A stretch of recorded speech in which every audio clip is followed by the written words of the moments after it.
ശത്രുക്കൾക്ക് പോലും ഇങ്ങനെയൊരു ഗതിയുണ്ടാവരുതേ എന്നൊരു സിനിമാ ഡയലോഗാണ് ഓർമ്മ വരുന്നത്. BJP സർക്കാരിനെ വലിച്ചു താഴെയിടാൻ പ്രതിപക്ഷ കക്ഷികൾ തട്ടിക്കൂട്ടിയ ഇന്ത്യ സഖ്യം തകർന്ന് തരിപ്പണമായി. അതിന്റെ നായകൻ തന്നെ കാലുമാറി. മണിക്കൂറുകൾ നീണ്ട സസ്പെൻസിനൊടുവിൽ നിതീഷ് കുമാർ ഇന്ത്യ സഖ്യത്തോട് ഗുഡ് ബൈ പറഞ്ഞു. ഇനിയുള്ള കാലം BJPക്കൊപ്പം. ഇന്ത്യ സഖ്യത്തിനൊപ്പം നിന്ന് പ്രധാനമന്ത്രി സ്ഥാനം സ്വപ്നം കണ്ട നിതീഷിന് മനസ്സിലായി അതൊന്നും നടക്കാൻ പോകുന്നില്ല എന്ന്. ഇന്ത്യ സഖ്യത്തിനൊപ്പം മമതയുടെയും കെജ്രിവാളിന്റെയും ഒക്കെ ആട്ടും തുപ്പുമേറ്റ് നിൽക്കുന്നതിനേക്കാൾ സേഫ് BJPയിൽ ചേരുക എന്നത് തന്നെയാണ്. പ്രധാനമന്ത്രി സ്ഥാനം കിട്ടിയില്ലെങ്കിലും സ്വന്തം ബീഹാറിൽ മുഖ്യമന്ത്രിയായി തന്നെയെങ്കിലും തുടരാമല്ലോ. മഹാസഖ്യത്തിനൊപ്പം നിന്നാൽ മുൻ ധാരണ പ്രകാരം മുഖ്യമന്ത്രി സ്ഥാനം വെച്ചു മാറാനുള്ള സമയവുമായി. അപ്പോൾ പിന്നെ കിട്ടിയത് ലാഭം. ഉത്തരത്തിലുള്ളത് കിട്ടിയില്ല എങ്കിലും കക്ഷത്തിനുള്ളിലുള്ളത് സേഫായി കിട്ടിയല്ലോ. അങ്ങനെ ആ തീരുമാനം നീറ്റായി അങ്ങ് നടപ്പിലാക്കി.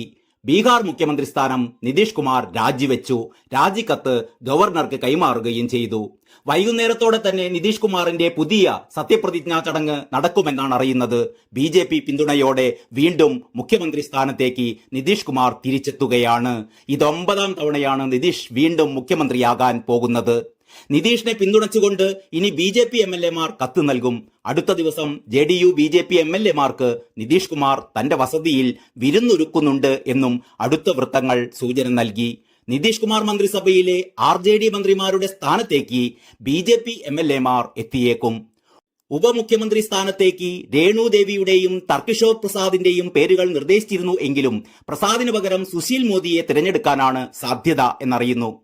JDU-വിലെ തന്നെ ഒരു വിഭാഗം നിതീഷിനെ പിന്തുണയ്ക്കുന്നില്ലെങ്കിലും ഏത് സാഹചര്യത്തെയും നേരിടാം എന്ന ആത്മവിശ്വാസം BJP നിതീഷ് കുമാറിന് നൽകുന്നുണ്ട്. ലോക്സഭാ തെരഞ്ഞെടുപ്പ് മുന്നിൽ കണ്ടുകൊണ്ടുള്ള നിർണായക നീക്കങ്ങളിൽ പ്രധാനമന്ത്രി നരേന്ദ്രമോദിയും നിതീഷ് കുമാറിന് അഭിനന്ദനങ്ങൾ അറിയിച്ചിട്ടുണ്ട്. അമിത്ഷായുടെ തന്ത്രപരമായ ഇടപെടലുകളാണ് ബീഹാർ മഹാസഖ്യത്തിന്റെ പതനത്തിൽ പ്രധാന പങ്കുവഹിച്ചത്.